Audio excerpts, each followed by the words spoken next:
I would like to start this video off with a retraction. I was wrong about Rose Lalonde.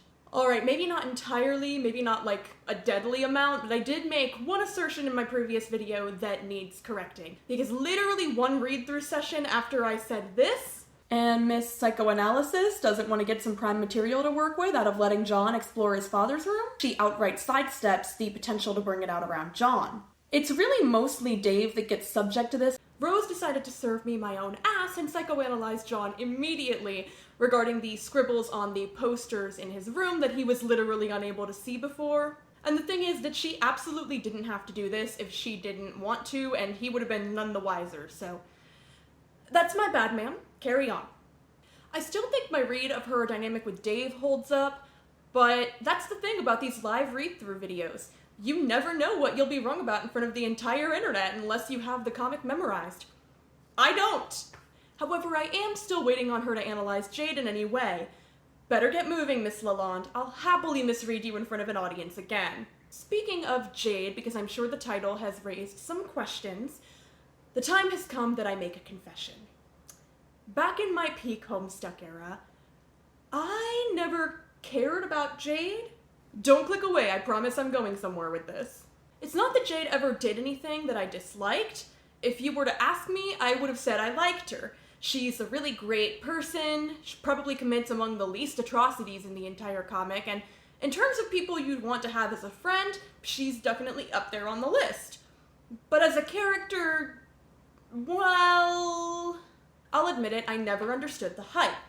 Her design is amazing, and a lot of things surrounding her are clear icons for the story as a whole, like Becquerel, for instance. And she's actually one of the first things that come to mind when I think about Homestuck in general. I won't deny that she's sweet, smart, quirky, enthusiastic, and you'd have to be stupid not to think she has her own share of extreme struggles, just like the rest of the cast. But I never really understood what there was to connect to about her. I know there's a loneliness aspect in play, but the same thing could be said about the rest of the cast, and that seemed to be the main negative thing that the story focused on in her life.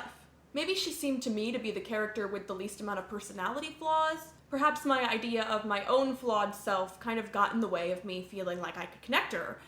I also feel like in a lot of instances, her behavior reads as a lot more shallow than the other characters. Either way, I realized while going over my notes that I have been obsessed in some way with something about almost every other female character in the cast, but not Jade, which is insane. So going through this read-through, Jade has sort of lingered in my mind like a sleep paralysis demon at the corner of the bed. She haunts the HSSYL narrative, make no mistake about it. I've been really interested in taking the time to get to know her and find stuff to talk about with her and just in general see how she hits this time around. And this is where I open my heart to you all in the spirit of honesty and make my confession. So far on this reread, I haven't really found anything to change my perspective. Okay, no, seriously, still going somewhere with this. But yeah, I have yet to connect with her again, still. I'm still missing the Jade gene, I guess. Quote Tumblr user Reasoncourt. When I don't like a female character, I treat it like homework. I'm the problem. I just have to try harder. And people, I am going to try harder. I will read fan posts. I will seek out fans. I will psychoanalyze this girl's every move in the story. I will not rest until I find the one thing about Jade that makes me into a superfan. I will do it for feminism. Let this be the first of many check-ins on what will henceforth be known as JadeQuest.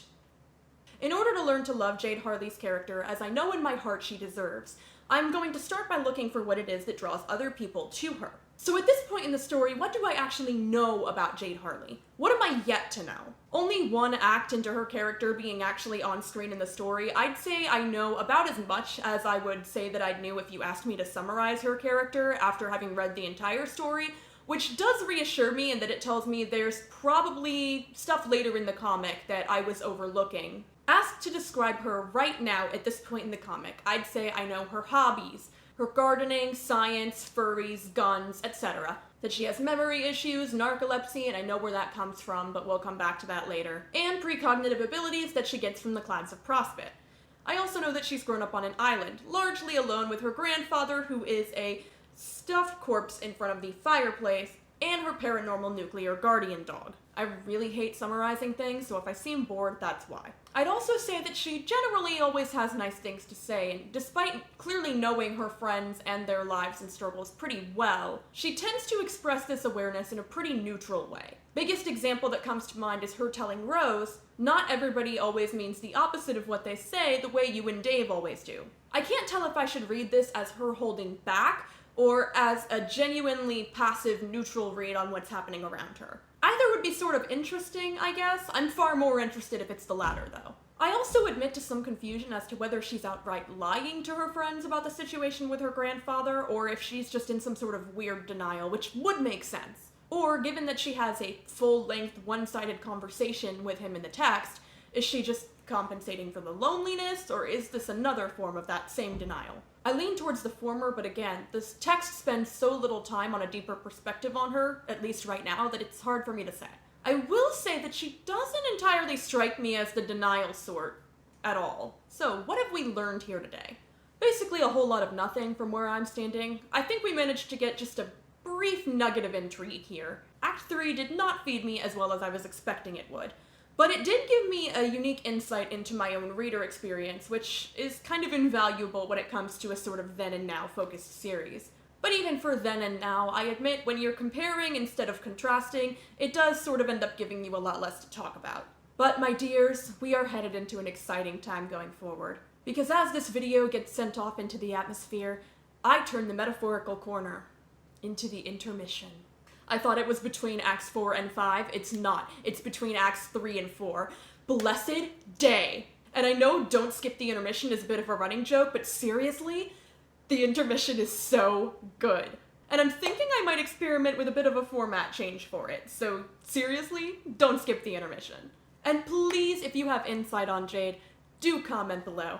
I really, really want to hear everyone's thoughts because I am desperate to like this girl. BTW, I've been wanting the wardrobe fire for my entire life because of this act, and it's honestly the most damaging thing Homestuck has ever done.